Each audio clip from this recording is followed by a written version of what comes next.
Solange nkora public transport nkayikorera hano mu mujyi wa Kigali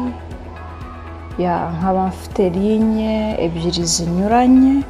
hari iva mu mujyi Nyamirambo na Kimisagara Nyamirambo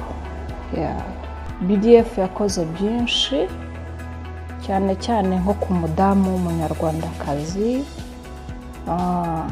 BDF ni ikigega ntarabona handi hari ibihugu byinshi binakomeye ariko usanga abagore baba barateye imbere ariko si cyane ako BDF mu Rwanda yamfashije gutangira ubucuruzi niko nabyita kuko iguha ingwate jewe icyo yamfashije ni ingwate 75% ya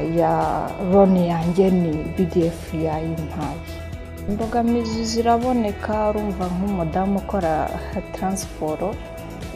ziraboneka gukora amasaha y'ikirenga ku mudamu birumvikana uba ugomba kwita ku rugo rwawe n'abana bakiri bato ariko urebye kubera